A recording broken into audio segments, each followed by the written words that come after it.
नमस्कार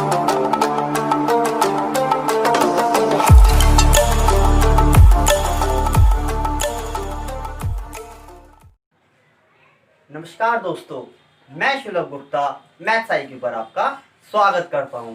तो जैसा कि दोस्तों हमने आपको पिछली वीडियो में आपको ट्रिग्नोमेट्री एक्सरसाइज 8.1 का question number first, question number 2 और क्वेश्चन नंबर 3 कंप्लीट करा दिया था। तो चलिए आज की वीडियो में हम बढ़ते हैं अगले क्वेश्चन नंबर 4 की तरफ। हमारा क्वेश्चन नंबर 4 क्या कहता है? क्वेश्चन नंबर 4 कहता है given 15 cot is equal to 8, find sine A and sec A. हमें गिवन है 15 कोट इज इक्वल टू 8 के बराबर गिवन है और हमें वहां से क्या फाइंड करना है? साइन ए और सेक ए की वैल्यू फाइंड करनी है। तो देखते हैं हम 15 कोट इज इक्वल टू 8 से साइन ए और सेक ए की वैल्यू किस तरह से निकालते हैं। तो हमें क्या गिवन है? 15 कोट इज इक्वल टू 8 के बराबर गिवन है। तो ये 15 मल्टीप्लाई में इज इक्वल टू से उधर जाकर डिवाइड में हो जाता है, ये आपको सबको पता है। तो यहां से हो जाएगा हमारा कोट इज इक्वल टू 8/15। मैंने आपको बेसिक ऑफ ट्रिग्नोमेट्री की वीडियो में एक ट्रिक बताई थी। क्या ट्रिक बताई थी? पाकिस्तान भूखा प्यासा, हिंदुस्तान हरा भरा। क्या बताई थी? पाकिस्तान भूखा प्यासा, हिंदुस्तान हरा भरा। उसमें मैंने आपको बताया था जो साइन थीटा होता है परपेंडिकुलर में हाइपोटेन्यूज के बराबर होता है, ऐसी cos theta base upon hypotenuse के बराबर होता है, ऐसी tan theta perpendicular upon base के बराबर होता है, और ऐसी कॉट थीटा फिर बेस अपॉन परपेंडिकुलर के बराबर हो जाता है। तो यहां से हमारा कॉट थीटा किसके बराबर हो जाता है? बेस अपॉन परपेंडिकुलर के बराबर हो जाता है। तो यहां से जब हम अपना डायग्राम बनाते हैं,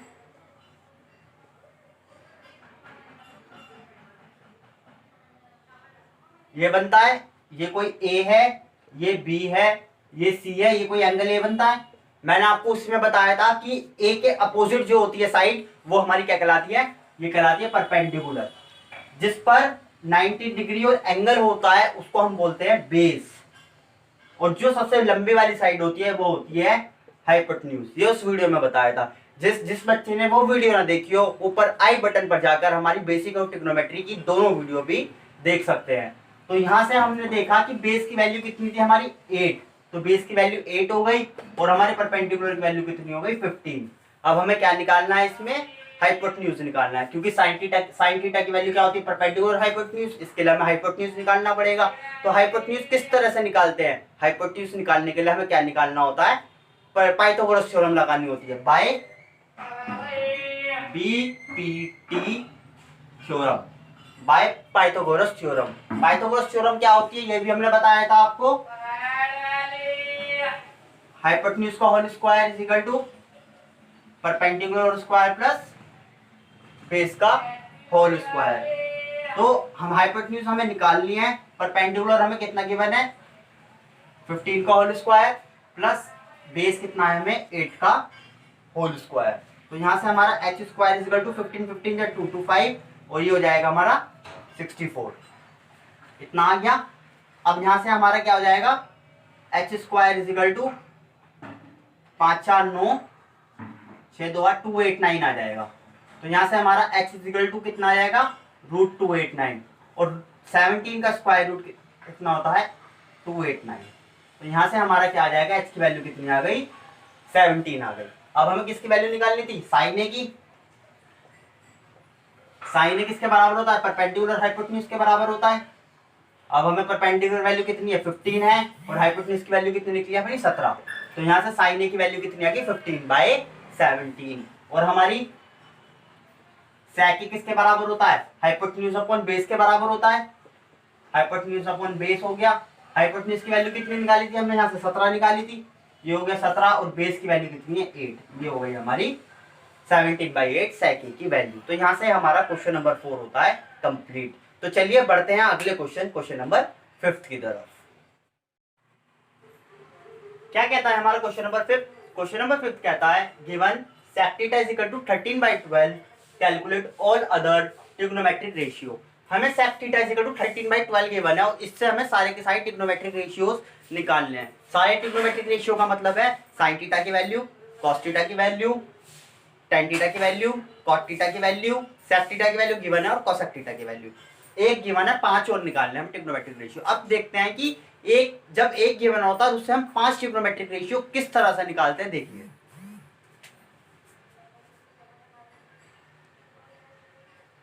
हमें sec theta is equal to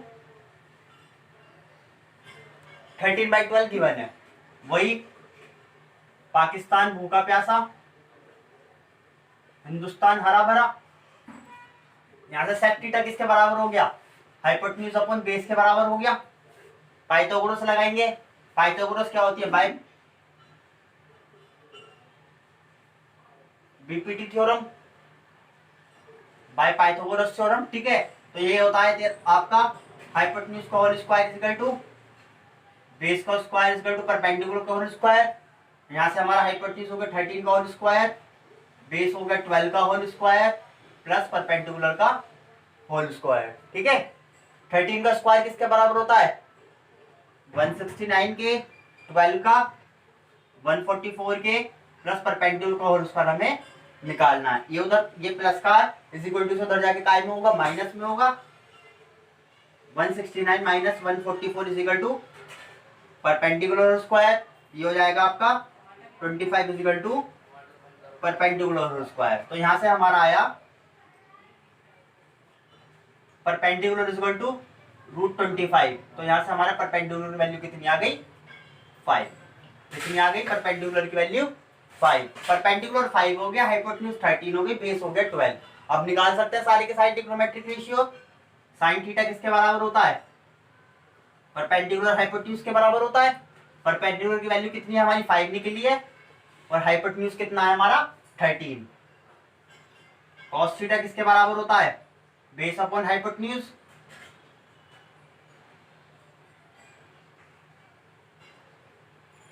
ये हो जाएगी 12/13।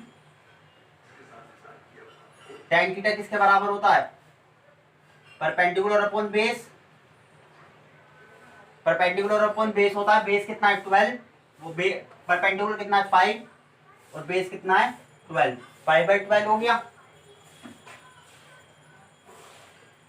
अब cot थीटा tan थीटा का उल्टा होता है, पता है आपको सबको, ये भी बताया था मैंने आपको कि cot theta into tan theta is equal to 1 होता है। तो वहां से हमारा tan theta is equal to 1/cot A हो गया था। तो यहाँ से ये 12/5 हो जाएगी, 15/5। इसका उल्टा कर दो सीधा सीधा। sec थीटा में गिवन है और cosec थीटा किसका, sin थीटा का उल्टा होता है, ये भी मैंने आपको बताया था। इसका उल्टा कर दो 13/5। यहाँ से हमारा क्या हो गया, सारे के सारे ट्रिग्नोमेट्रिक रेशियोज निकल गए। sec 13/12 था, तो वहां से हमारा sin थीटा निकला 5/13, cos थीटा निकला 12/13, tan थीटा निकला 5/12, cot थीटा निकला 12/5 और हमारा cosec थीटा निकला 13/5। तो ऐसे हम क्या जब एक ट्रिग्नोमेट्रिक रेशियो गिवन होता है तो उससे हम पांचों ट्रिग्नोमेट्रिक रेशियो निकाल सकते हैं। तो ये वाला क्वेश्चन यहाँ हो जाता है कंप्लीट। तो बढ़ते हैं हम अपने क्वेश्चन नंबर 6 की तरफ। तो क्या कहता है हमारा क्वेश्चन नंबर 6, क्वेश्चन नंबर 6 कहता है if angle A and angle B are acute angle such that cos A बराबर cos B then show that angle A is equal to angle B। हमें इस क्वेश्चन में क्या गिवन है, हमारे इस क्वेश्चन में गिवन है अगर हमारा एंगल A एंगल B के angle A and angle B क्या है, एक्यूट एंगल है, और हमारा cos A किसके बराबर दे रखा है, cos B के बराबर दे रखा है। तो हमें ये प्रूफ करना है ये दोनों एक्यूट जो एंगल A किसके बराबर होगा, एंगल B के बराबर होगा। तो इस क्वेश्चन को करने से पहले हमें सबसे पहले ये पता होना चाहिए कि एक्यूट एंगल क्या होते हैं। क्या एक्यूट एंगल या हिंदी में न्यून कोण क्या होते हैं। हमारे एक्यूट एंगल क्या होते हैं, वो एंगल जो 90 डिग्री से तो छोटे हों, कैसे 90 डिग्री से तो छोटे हों और 0 डिग्री से बड़े हो, वो हमारे कैसे कहलाते हैं, एक्यूट एंगल कहलाते हैं। वो एंगल जो 90 डिग्री से छोटे और 0 डिग्री से बड़े हों वो हमारे कैसे कहलाते हैं, एक्यूट एंगल कहलाते हैं। जैसे कि 45 डिग्री, भाई ये कैसा एंगल हो गया, ये 90 से छोटा है 0 से बड़ा है तो कैसा हो गया, एक्यूट एंगल। 60 डिग्री भी कैसा हो गया, एक्यूट एंगल। 30 डिग्री भी कैसा हो गया, एक्यूट एंगल। 50 डिग्री भी कैसा हो गया, एक्यूट एंगल। तो ये सारे के सारे एग्जांपल होते हैं एक्यूट एंगल के।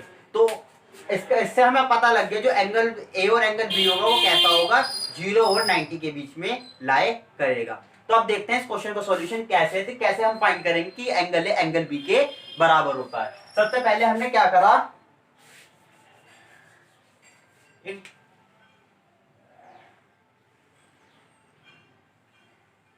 ये डायग्राम बनाया, एक ट्राइंगल बनाया, ये हो गया राइट एंगल, ये ए एंगल हो गया, ये सी एंगल हो गया, ये हमने मान लिया कोई बी पॉइंट, ये वर्टेक्स हो गया, ए वर्टेक्स, बी वर्टेक्स, ये हो गया सी वर्टेक्स। ये वाला एंगल हमारा ए हो गया और ये वाला एंगल हमारा क्या हो गया, सी हो गया। अगर अच्छा हमें एंगल बी बराबर एंगल बी के फाइंड करना, तो इसको सी मानो। जब हमें एंगल ए बराबर एंगल बी हो रहा होता तो जो 90 डिग्री होता है उसको सी मानते हैं और इसको मानो बी। ये चीज ध्यान रखना कि जो हमें एंगल फाइंड करना होता है, जो कोई ट्राइंगल जैसे एबीसी है, अगर हमें एंगल ए एंगल बी के बराबर पुट करना है तो हमेशा 90 डिग्री पर सी मानना, ठीक है, ये इसकी ट्रिक है। तो इस पे सी हमने माना 90 डिग्री पर, ये हो गया एंगल ए, हो गया एंगल बी। और हमें गिवन क्या है, गिवन है हमारा cos A equal to cos B, ये हमें गिवन है।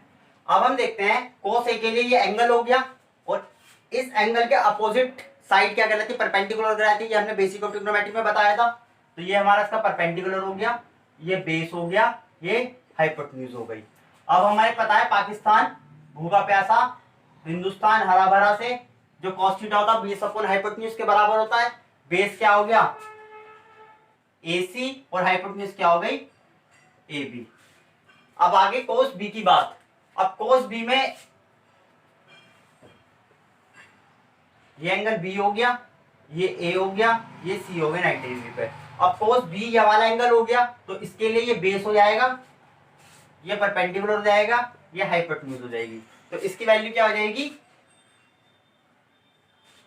BC अपॉन AB, ये हो जाएगी। यहां देखेंगे जब इसको सॉल्व करेंगे ए बी से ए बी कट जाएगा, तो यहां से आएगा हमारा AC is equal to BC। तो क्या आया हमारा, ये वाली दोनों साइड क्या आ गई, इक्वल आ गई। AC और BC हमारी क्या आ गई, इक्वल आ गई। जब आपको पता है किसी ट्राइंगल की दो साइड इक्वल होती हैं तो वो कैसा ट्राइंगल कहलाता है, आइसोस्केलस ट्राइंगल कहलाता है। क्या कहलाता है, जिस ट्राइंगल की दो साइड इक्वल हो वो कैसा कहलाता है, आइसोस्केलस ट्राइंगल कहलाता है। और अपना आइसोस्केलस ट्राइंगल की ये वाली प्रॉपर्टी पड़ी होगी, जब ये वाले दो साइड्स क्या होती हैं, इक्वल होती हैं, तो इसके जो ये वाले दोनों एंगल होते हैं ये भी कैसे होते हैं, इक्वल होते हैं। ये भी आपको पता है। तो इससे हमें पता लग गया आइसोस्केलस ट्राइंगल की प्रॉपर्टी से, जब इसकी ये वाली दोनों साइड इक्वल हैं तो इसका ये वाले दोनों एंगल भी क्या होंगे, इक्वल होंगे। तो यहां से हमारा प्रूफ हो जाता है। तो angle A is equal to angle B, क्योंकि opposite vertex, opposite angle on opposite sides are equal। जब हमारी दो साइड्स इक्वल होती है तो उसके अपोजिट एंगल्स भी क्या होते हैं, इक्वल होते हैं। तो यहाँ पर हमारा क्वेश्चन नंबर 6 आज होता है समाप्त। तो हम आज की वीडियो यही समाप्त करते हैं। आपकी अगली वीडियो में हम आपको आगे की क्वेश्चन देखेंगे। अगर आपको हमारा पढ़ाया हुआ पसंद आ रहा हो और हमारी वीडियो पसंद आ रही हो तो वीडियो को ज्यादा से ज्यादा शेयर करें, लाइक करें, और आपका जो भी दिक्कत हो नीचे कमेंट सेक्शन में कमेंट करें। और चैनल सब्सक्राइब ना करा हो तो चैनल को जरूर सब्सक्राइब कर लें और उस घंटी वाले आइकन पर भी प्रेस कर लें, जिससे आपको अगली वीडियो का नोटिफिकेशन जल्द से जल्द प्राप्त हो जाए।